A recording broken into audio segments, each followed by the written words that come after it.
Arestado ang isang tricycle driver at isang minor de edad matapos mahuli sa isinagawang drug bypass operation sa Colonel Stasio Street, Barangay Palingon Tipas, Taguig City kaninang madaling araw. Kinilala ni Police Captain Kenny Kayad, hepe ng Station Drug Enforcement Unit, ang mga suspect na sina alias JM, 21 anyos, isang tricycle driver, at 16 anyos na estudyante, parehong residente sa nasabing barangay. Ayon sa ulat, pinagbentahan nito ang pusher buyer ng isang sachet ng pinaniniwalaang shabu sa halagang 500 piso.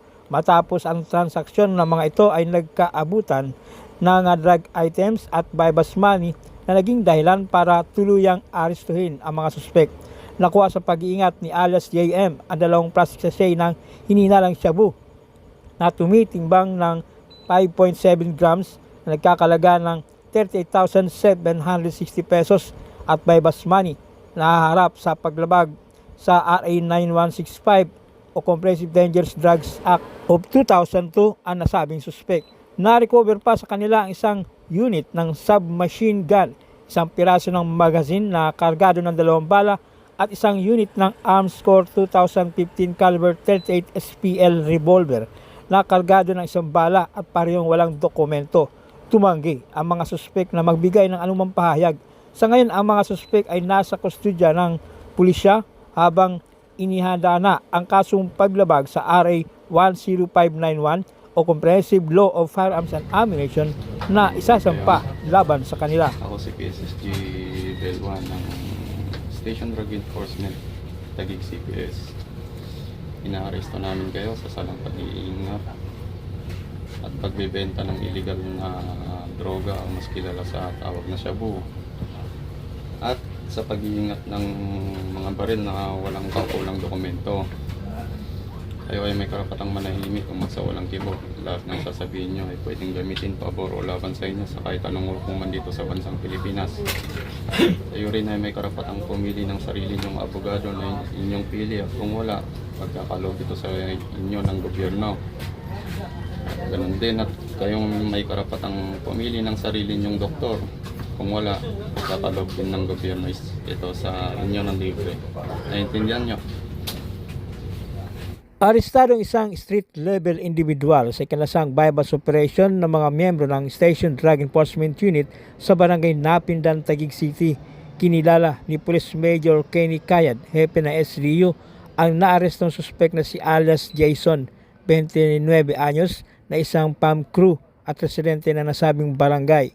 Nakumpiska sa suspek ang 4 na pakete ng hininalang shabu na may bigat na 11.9 grams na may standard drug price na 80,920 at 2 100 peso bill na ginamit bilang bypass money.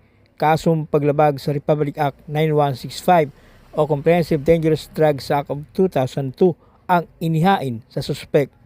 Ikaw, Jason Santos Ibak Sapra, ay naaresto ko sa salang pagbebenta at pag-iingat ay pinagbabawal na droga. May karapatan ka mananghimik at magpasawalang kibo. Ano man ang iyong sabihin, maaaring gamitin pabor o laban sa iyo sa anumang hukuman. May karapatan ka rin kumuha ng abogado iyong nais, at kung ito hindi mo kaya, ang gobyerno magala nito para sa iyo.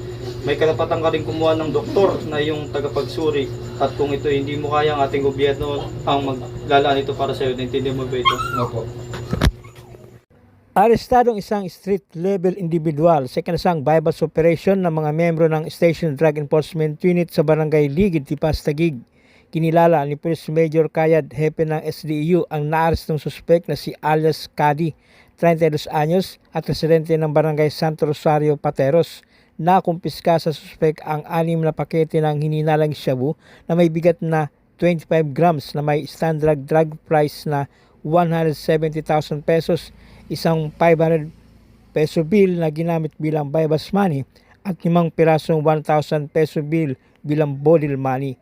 Kasong paglabag sa Republic Act 9165 o Comprehensive Dangerous Drugs Act of 2002 ang inihain sa suspect. Mansano, ikaw ay aming naaresto sa salang paglabag sa RA 9165. Ikaw ay may karapatang manahimik kung magsawalang kibo. Naman ang iyong sasabihin ay maaaring gamitin laban ng pabor sa iyo sa mga hukuman dito sa Pilipinas. Ikaw din ay may karapatang kumuha ng iyong sariling abogado na ayon sa iyong sariling pili. At kung ikaw ay walang kakayahan, ikaw ay pagkakalooban natin ng gobyerno. Ikaw din ay may karapatang kumuha ng sarili mong doktor. Ikaw ay magpapagay.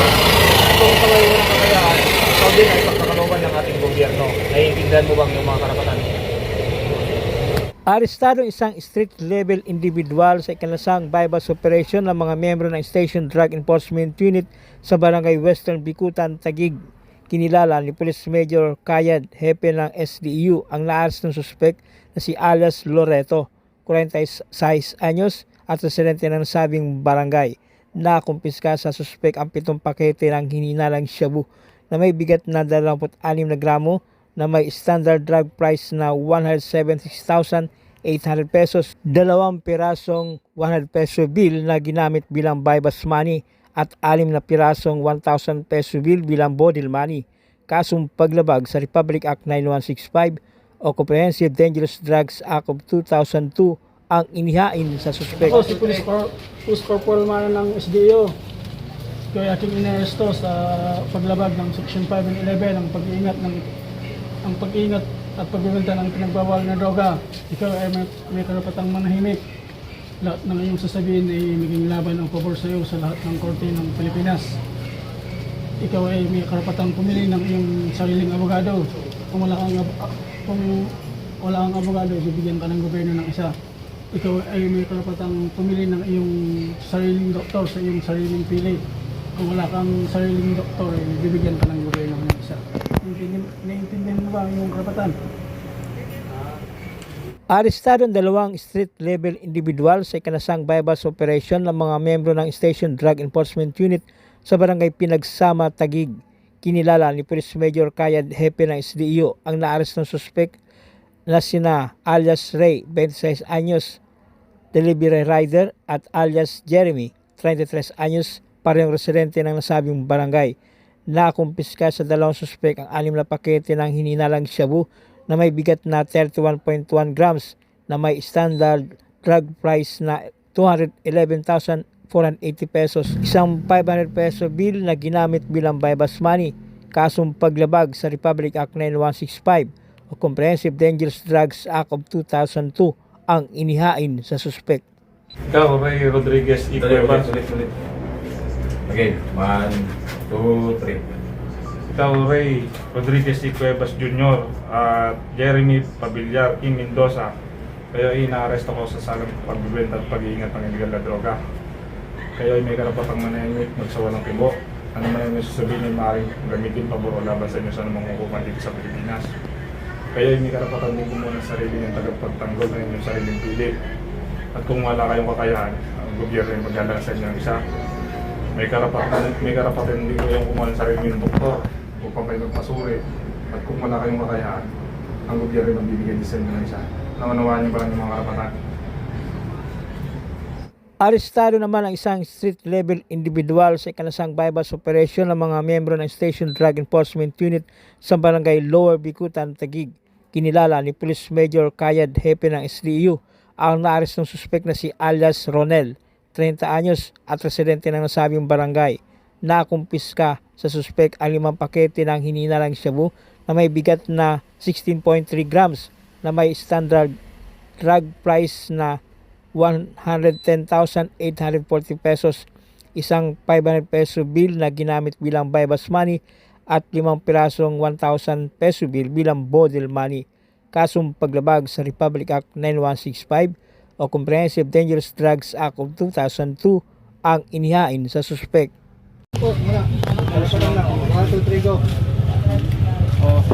Ako si Police Corporal Manggawha, assigned sa Station Drug Enforcement Unit, Taguig City.